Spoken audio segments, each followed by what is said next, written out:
तो सबसे पहले हम इसमें स्टार्ट करते हैं topic that is Cartesian product.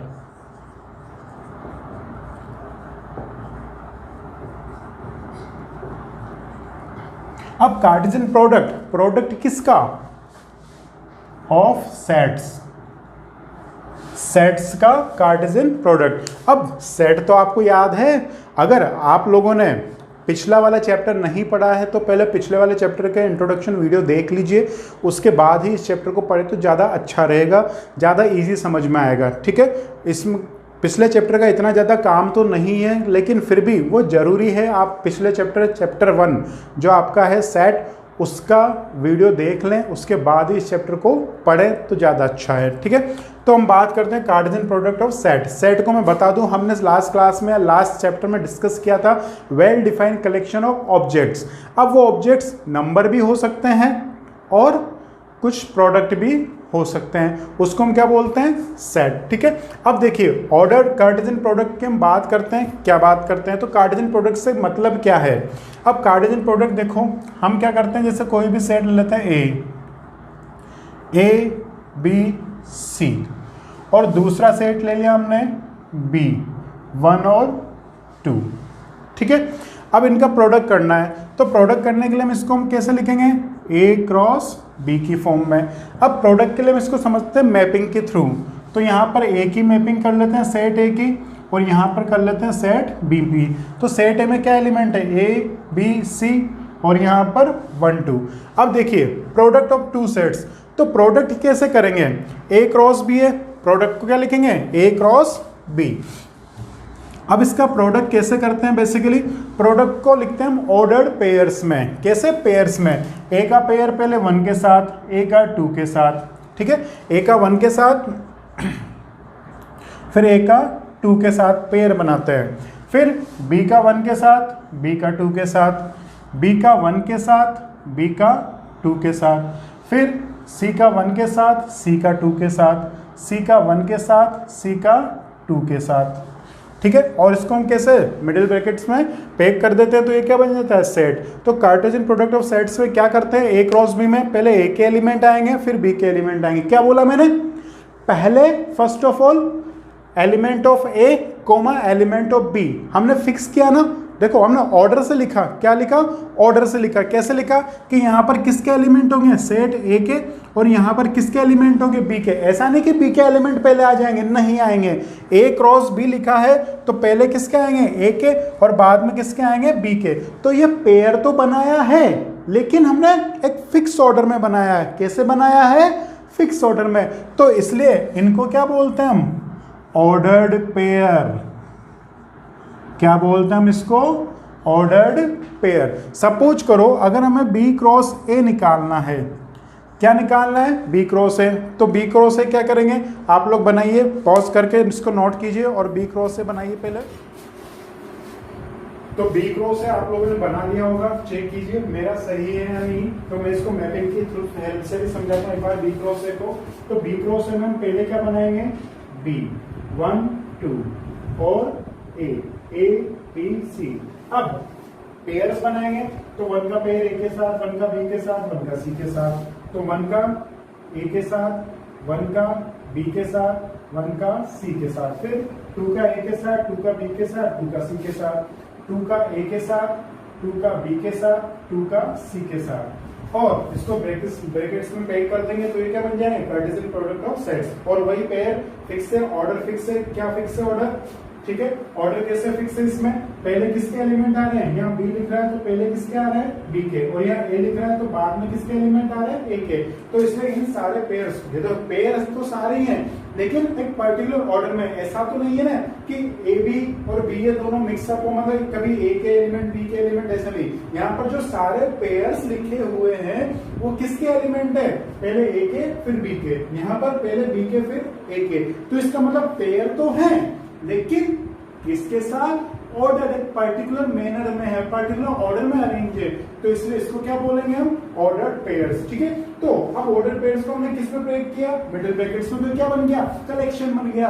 तो a set of ordered pairs is known as a Cartesian product of sets. ठीक है, कार्टेशियन सिस्टम आप लोगों ने पढ़ाई था एक्स वाई में।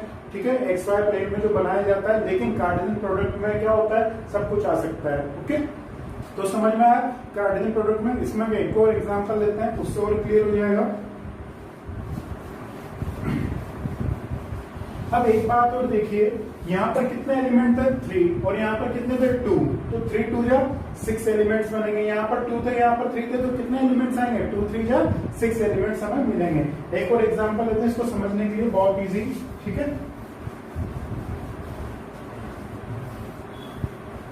देखिए नेक्स्ट एग्जांपल में क्या, जैसे सपोज कर लीजिए ए ले लिया हमने 1 2 3, बी ले लिया हमने 4 5। ठीक है, तो भाई हमें क्या निकालना है, ए क्रॉस बी।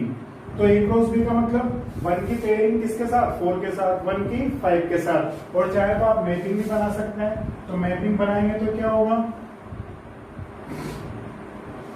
ऐसा करते हैं, चलो लिख लेते हैं 1 2 3 4 5। तो वही देखिए 1 की 4 के साथ पेयर, 1 का 5 के साथ पेयर, तो क्या आएगा, ए क्रॉस बी ना, तो पहले एक एलिमेंट लिखेंगे 1 4 1 5, फिर 2 4 2 5 2 4 2 5, फिर 3 4 3 5 3 4 3 5। तो ये क्या बन गया, ए क्रॉस बी।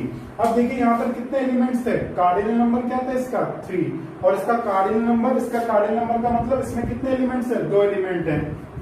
तो अगर देखिए एन ए कितने एलिमेंट है 3 और एन बी कितने एलिमेंट्स हैं 2, इसका मतलब cardinal number of A is 3 and cardinal number of B is 2। Then number of element in A cross B, तो नंबर ऑफ एलिमेंट कितना हो गए 3 into 2 equals to 6। दोनों के कार्डिनल नंबर या दोनों के नंबर ऑफ एलिमेंट्स को मल्टीप्लाई कर दीजिए, तो देखो 6 आ रहे हैं या नहीं आ रहे हैं, 1 2 3 4 5 6। ठीक है, बी क्रॉस ए भी सेम टू सेम हो जाएगा। ठीक है, तो अब देखिए इसको हम डिफाइन करते हैं, इसकी डेफिनेशन लिखते हैं। आई थिंक आपको ऑर्डर्ड पेयर समझ में आ गया होगा, उसमें कहीं से कहीं तक कहीं आपको प्रॉब्लम नहीं होगी। ओके, इस तरह से आप कितने भी एग्जांपल्स बना सकते हैं। पहले हम डेफिनेशन समझते हैं, फिर इसके एप्लीकेशंस, इसके यूजर्स को समझेंगे। ओके, तो इसको नोट पॉज करके नोट कर लीजिएगा। Okay,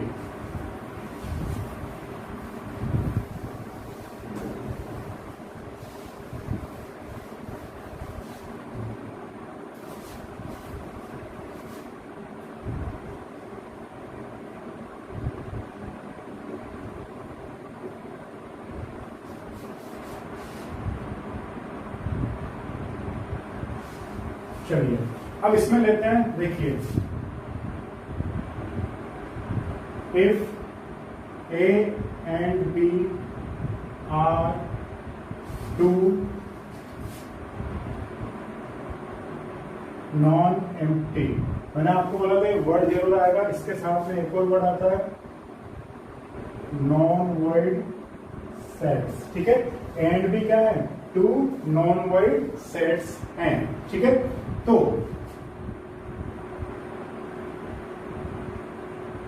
the Cartesian product of the Cartesian product A cross B is the set of Cartesian product A cross B is the set of all pairs, क्या all pairs of elements, all pairs of elements from A and B, from A and B, all pairs of element from A and B, मतलब A से B में, A cross B में। और इसी को हम क्या बोलते हैं यहाँ पर ऑर्डर्ड पेयर। ठीक है, अब दैट इज, इसको लिखेंगे कैसे, A क्रॉस B। ध्यान रखना नॉन एम्प्टी सेट है तो इनका कार्टेशियन प्रोडक्ट क्या होगा, pairs of all elements from A and B, A से B में। अभी बनाई थी ना हमने मैपिंग A से B में, तो इसको लिखेंगे कैसे, डिफाइन कैसे करेंगे, A B such that A belongs to A and B belongs to set B, A belongs to A and B belongs to set B। ये डेफिनेशन हो गई किसकी, A क्रॉस B की। ठीक है, आई थिंक यहाँ पे क्लियर होगा, उसको पॉज करके नोट कर लीजिए। साथ के साथ अगर सपोज करो हमें B क्रॉस A लिखना हुआ, ऑर्डर पेयर है ना, तो फिर हम क्या करेंगे, B आगे लिखेंगे, A बाद में लिखेंगे, तो यहाँ रहेगा तो वही का वही, बस में B कहां पे आएगा, फर्स्ट एलिमेंट। ओके, तो इसको पॉज करके नोट कर लीजिए, फिर हम आगे बढ़ते हैं इसकी एप्लीकेशन और इसके यूजेस पर और इसके पॉइंट्स पर, इंपॉर्टेंट प्रॉपर्टीज पर। ठीक है, ओके।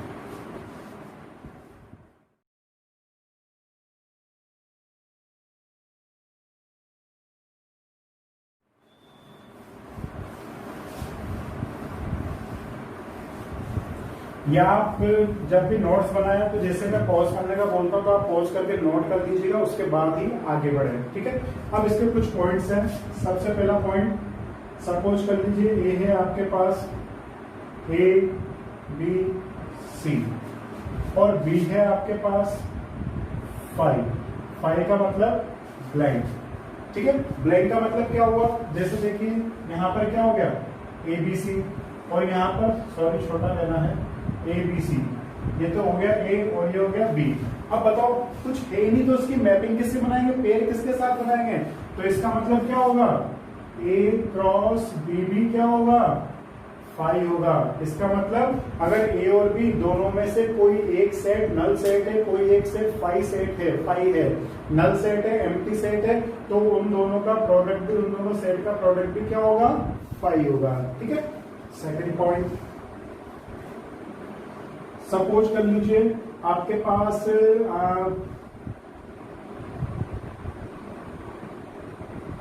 ए में कितने एलिमेंट है, 3 एलिमेंट है, और बी में कितना एलिमेंट है, इनफाइनाइट एलिमेंट है। मतलब ये कौन सा सेट है, इनफाइनाइट सेट। हमने सेट में पढ़ा था फाइनाइट और इनफाइनाइट। फाइनाइट का मतलब जिसमें एलिमेंट काउंटेबल होते हैं, जिसको हम काउंट कर सकते हैं। इनफाइनाइट सेट का मतलब जिसमें काउंटेबल नहीं होते हैं। तो जो काउंटेबल ही नहीं है तो इसके कितने पेयर्स बनेंगे, इनफाइनाइट नंबर ऑफ पेयर्स बनेंगे। इनफाइनाइट नंबर ऑफ पेयर्स बनेंगे तो इसका मतलब क्या होगा, ए क्रॉस बी भी क्या होगा, इनफाइनाइट सेट होगा। अगर ए और बी दो सेट में से कोई भी एक इनफाइनाइट है तो इन दोनों का प्रोडक्ट भी क्या होगा, इनफाइनाइट सेट होगा। कैसे होगा, जैसे देखो ये क्या है 1 2 3, और इधर क्या है 1 2, बहुत सारे, तो कहां तक पेयर बनाएंगे, पागल हो जाएंगे हम तो ये क्या होगा, अगर दोनों में से कोई एक इनफाइनाइट है तो ए क्रॉस बी हो या बी क्रॉस ए हो, दोनों क्या होंगे, इनफाइनाइट होंगे। ठीक है, तो ये 2 पॉइंट थे। तीसरा पॉइंट देखिए, तीसरा पॉइंट क्या है,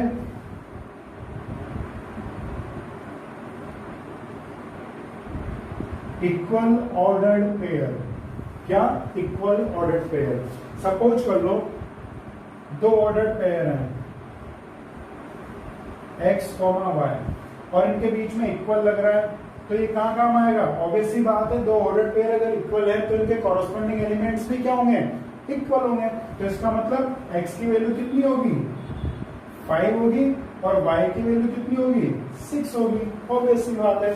तो अगर 2 ऑर्डर पेयर इक्वल हैं तो उनके कॉरस्पॉन्डिंग एलिमेंट्स भी क्या होंगे, इक्वल होंगे। ओके, तो इसको पॉज करके नोट कर लीजिए। अभी कुछ और पॉइंट्स जो हम आगे पढ़ने वाले हैं इनको पॉज करके नोट कर लीजिए। ओके,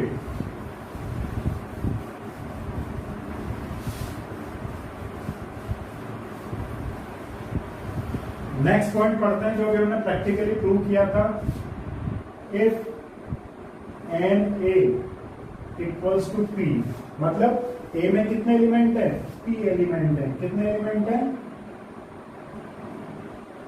पी एलिमेंट्स हैं। और कार्डिनल नंबर ऑफ बी, इसमें कितने एलिमेंट है,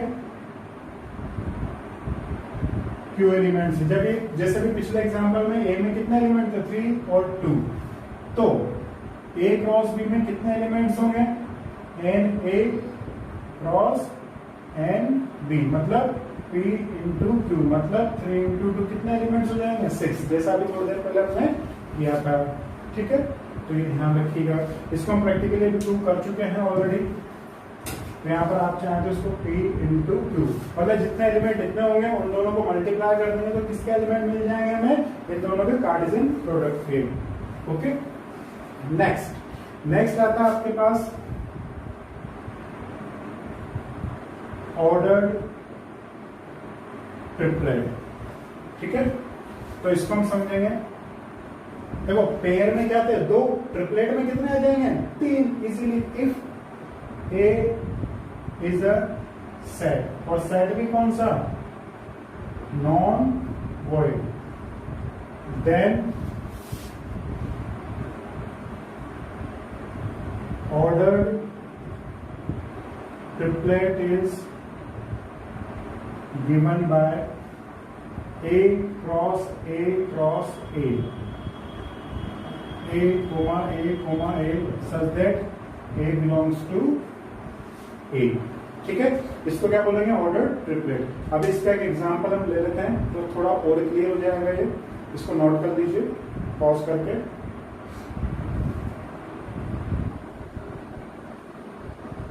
ओके,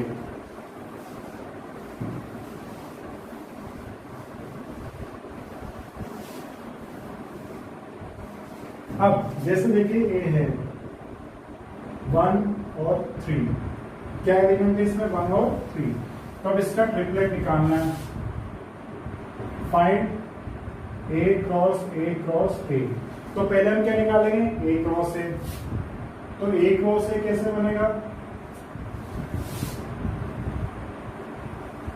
1 3 1 3, 1 का 1 के साथ, 1 का 3 के साथ, तो 1 का 1 के साथ, 1 का 3 के साथ, फिर 3 का 1 के साथ, 3 का 3 के साथ, 3 1 3 3। ठीक है, तो ये तो क्या बन गया, ए क्रॉस ए। ठीक है, और इसमें कितने एलिमेंट है आपके पास, 2 एलिमेंट्स। तो ए क्रॉस ए में कितने आएंगे, 2 इंटू 2 इंटू 2, 8 एलिमेंट्स। अब क्या निकालना है, ए क्रॉस ए। अब देखो इससे हमें क्या मिला,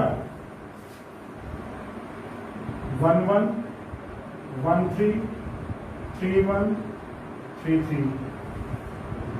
ये आपको मैथिंग क्वेश्चंस में बनानी नहीं है, ये समझने के लिए करना है ओनली। ओके, अब देखो ये 1 1 1 ये इसके साथ, तो क्या बनेगा आपके पास 1 1, और पहले किसके साथ, 1 के साथ, फिर 1 1 3, फिर 1 3 1 1 3 3 1 3 1 1 3 3।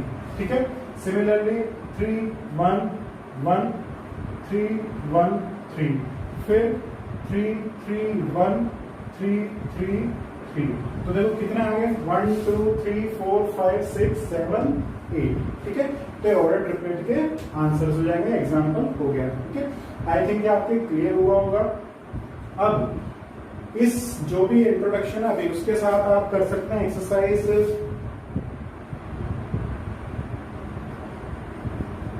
एक्सरसाइज 2.1 आपसे सारी हो जाएगी, इसमें कहीं से कहीं तक कोई प्रॉब्लम नहीं आने वाली है। ठीक है, दूसरी बात, ओके, एक बात और मैं बताना चाहता हूं इसमें एक एग्जांपल लेके, जैसे सपोज कर लीजिए,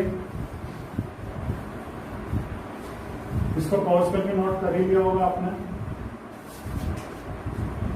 जैसे ए था अभी थोड़ी देर पहले हमने बनाया था 1 2 3, बी था 4 5, तो ए क्रॉस बी क्या बनना था, 1 4 1 5 2 4 2 5 3 4 3 5। तो हमने क्या करा, सेट से प्रोडक्ट बनाया। अब प्रोडक्ट से सेट भी बनाना है चाहिए, कैसे, ए क्रॉस बी है तो आगे आगे आगे किसके एलिमेंट होंगे, ए के। तो देखो ए में क्या क्या आएगा, अगर सपोज करो ये नहीं दे रखा है तो ए में क्या क्या आएगा, 1 1 तो 1 आ रहा है, 2 2 2 आएगा, 3 3 3 आएगा। बी में क्या आएगा, 4 5 4 5 4 5, तो इसका मतलब बी में कितने एलिमेंट्स आएंगे, 4 5। तो आपको सेट से ये भी बनाना आना चाहिए और इससे सेट प्रोडक्ट ऑफ सेट, दो सेट का जो कार्टेशियन प्रोडक्ट होता है उसके बारे में हमने डिस्कस किया था। ओके, तो अब हम पढ़ने वाले हैं इस चैप्टर में, मतलब इस टॉपिक में आज रिलेशन।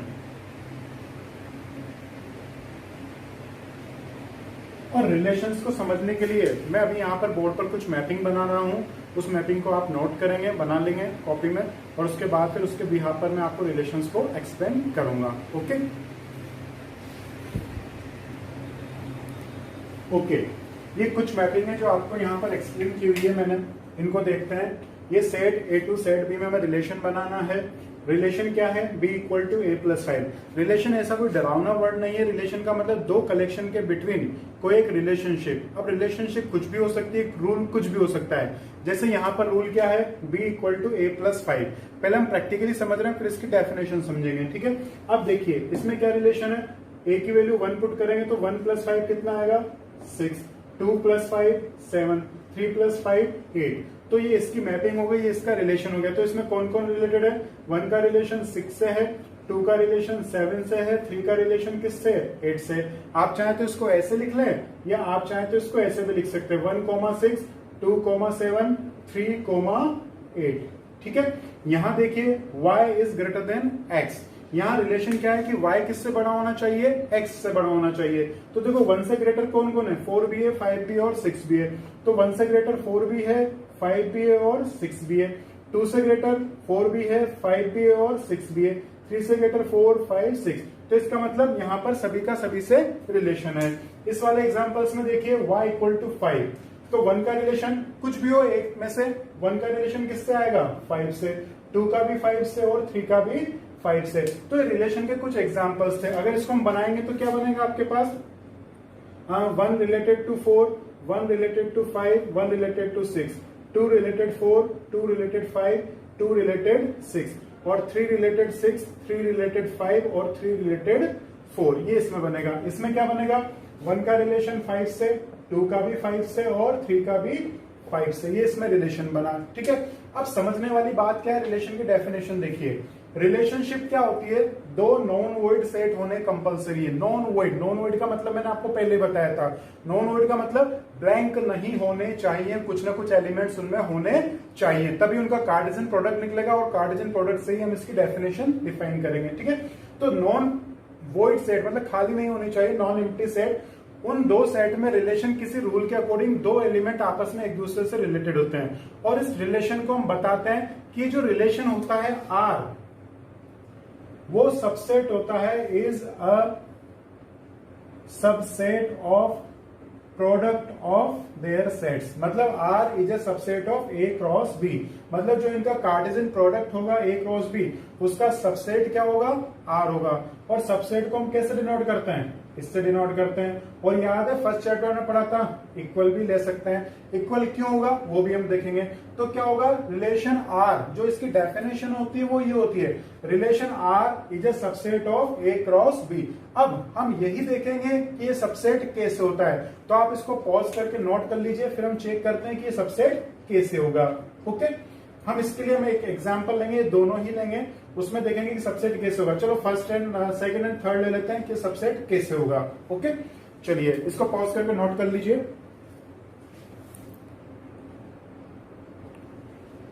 ओके, तो अब हम समझते हैं कि ये सबसेट कैसे होगा। तो हम यहां पर ए को डिफाइन करते हैं। सेट ए में कौन कौन से एलिमेंट है? 1, 2, 3। और सेट बी में कौन कौन से एलिमेंट हैं? 4, 5, 6। ठीक है। अब हम बनाते हैं, प्रिपेयर करते हैं ए क्रॉस बी। तो ए क्रॉस बी बनाइए, ए क्रॉस बी।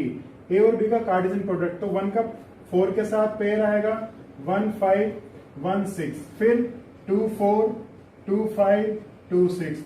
फिर 3, 4, 3, 5 एंड 3, 6। ये आ गया 3, 3 जा 9 एलिमेंट। अब आर का देखते हैं, आर में क्या क्या आ रहा है? आर में क्या क्या आ रहा है? 1, 5, 2, 5, 3, 5। अब देखिए क्या आर के जो एलिमेंट है वो ए क्रॉस बी के ही हैं? देखो 1, 5 यहां है, यहां भी है, 2, 5 यहां रहा और 3, 5 यहां रहा। इसका मतलब we can say that R जो बना हुआ है वो किससे बना हुआ है? ए क्रॉस बी के एलिमेंट से ही बना हुआ है। इसका मतलब R is a subset of A cross B, जो अभी थोड़ी देर पहले हमने बोला था, उसका मतलब ये है। अब इधर देखते हैं, इसका इधर ए क्रॉस बी क्या बनेगा? तो ए क्रॉस बी देखो 1, 4, 1, 5, 1, 6। तो ए क्रॉस बी क्या बनेगा? 1, 4, 1, 5, 1, 6। फिर 2, 4, 2, 5, 2, 6। फिर 3, 4, 3, 5, 3, 6। तो ए क्रॉस बी में कितने एलिमेंट आएंगे? 3 एलिमेंट इसके, 3 एलिमेंट है के, तो 3, 3 जा 9 एलिमेंट। तो आगे अब देखिए इसमें रिलेशन में क्या है, इसका जो आर बनेगा वो क्या बनेगा, आर भी यही सेम टू सेम बनना है ना, सभी तो रिलेटेड है, 1 का 4 के साथ, 1 का 5 के साथ, 1 का 6 के साथ, सारा सब कुछ 3 6। तो इसका मतलब यहाँ पर आर और ए क्रॉस बी दोनों क्या है, इक्वल है, R is equal to A cross B. इसलिए हमने थोड़ी देर पहले क्या लिखा था इन दोनों से कि आर सबसेट भी हो सकता है और it may be possible R is equals to multiplication या cartesian product of set A cross B. Okay, तो ए क्रॉस बी के इक्वल भी हो सकता है और ए क्रॉस बी का सबसेट भी हो सकता है, और इन दोनों को जब प्लग करते हैं तो हमें ये मिलेगा, क्या मिलेगा, ए क्रॉस बी। ठीक है, अब दूसरी बात, हम यहां पर 3 डेफिनेशन पढ़ेंगे, कौन कौन सी, पहली पढ़ेंगे डोमेन।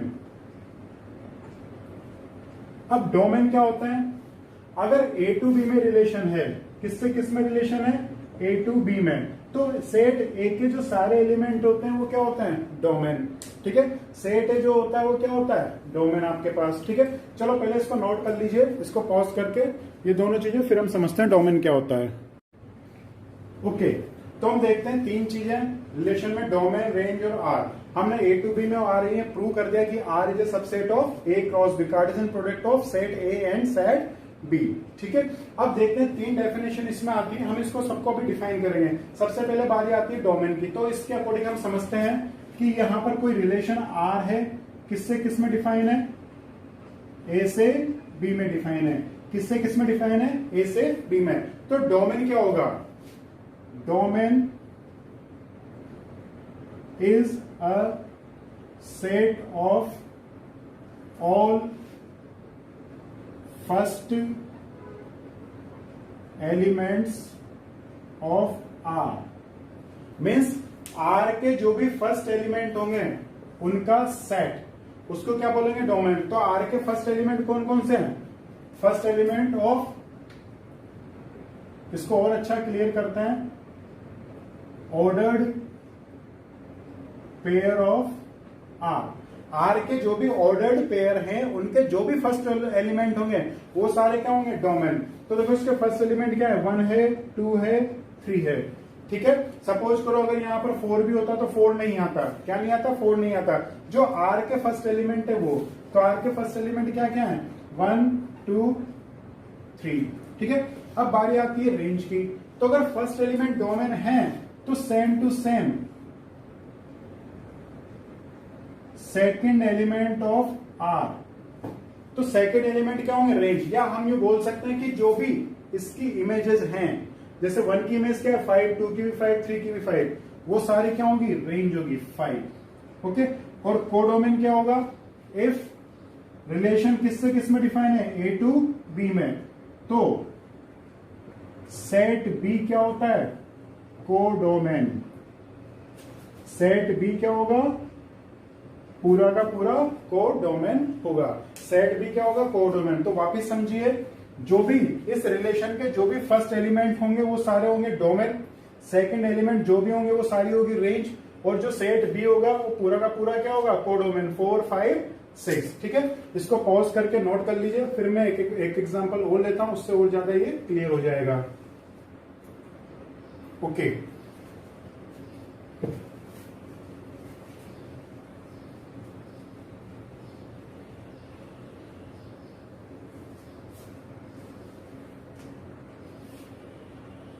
जैसे हम कोई भी मैपिंग बना रहे हैं, ए टू बी, 1 2 3 4 5 6 7 8 9 10 11, रिलेशन है y equal to x plus 7, तो 1 प्लस 7 8, 2 प्लस 7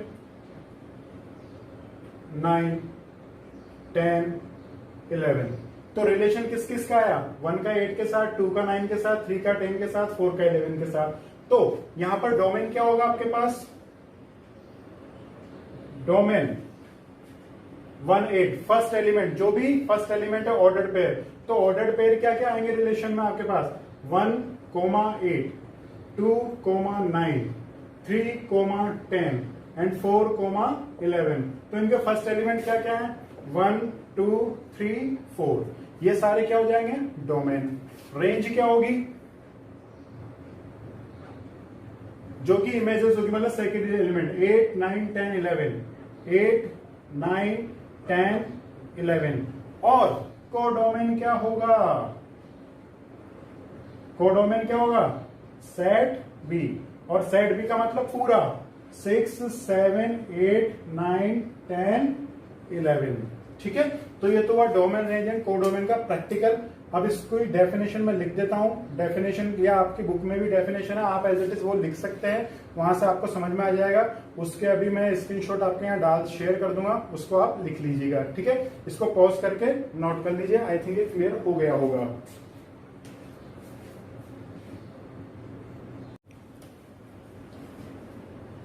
ओके, अब आप एक्सरसाइज 2.2 को सॉल्व कर सकते हैं। पहले आप एग्जांपल्स कीजिएगा, इसको नोट करने के बाद अगर इसमें कोई डाउट आता है तो मेरे से पूछिएगा। अब आप एक्सरसाइज 2.2 सॉल्व कर सकते हैं पूरी की पूरी। ठीक है, एक चीज और इसमें आती है कि इसमें कितने रिलेशंस बन सकते हैं, number of relations.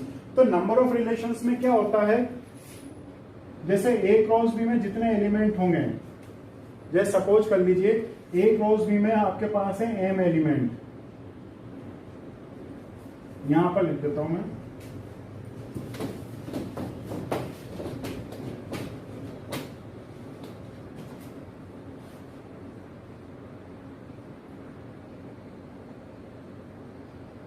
Number of relations, तो देखिए ए में कितने एलिमेंट है, सपोज कर लीजिए आपके पास 1, 2, 3 हैं। बी में आपके पास कितने एलिमेंट है, 4, 5। तो ए क्रॉस बी में कितने एलिमेंट आएंगे, 3, 2 जा 6। ठीक है, और हमने पढ़ा था नंबर ऑफ रिलेशन। रिलेशन क्या होता है, ए क्रॉस बी का सबसेट। तो इसके जितने सबसेट होंगे उतने एलिमेंट इसमें आएंगे। तो किसी पर्टिकुलर नंबर ऑफ सबसेट का फॉर्मूला क्या होता है, 2 पावर n। तो इसमें कितने एलिमेंट है, 6। तो नंबर ऑफ रिलेशन क्या होंगे, 2 पावर 6। ठीक है, अब इसका फॉर्मूला बना देते हैं हम। फॉर्मूला कैसे बनाते हैं वो भी देख लीजिए। सपोज कर लीजिए एज इट इज देखते हैं, कार्डिनल नंबर ऑफ ए, मतलब number of element in A is p, number of element in B is q, 3, 2। तो number of element in A cross B, तो ए क्रॉस बी में कितने element होंगे, p dot q। और number of relations, number of relations का मतलब ए और B के सबसेट, तो क्या होगा, 2 पावर pq। ये इसका फॉर्मूला बन जाएगा। अब आप एक्सरसाइज 2.2 सब कुछ कर सकते हैं। इसको पॉज करके नोट कर लीजिएगा, इसके आगे का हम नेक्स्ट क्लास में पढ़ेंगे। Okay, thank you.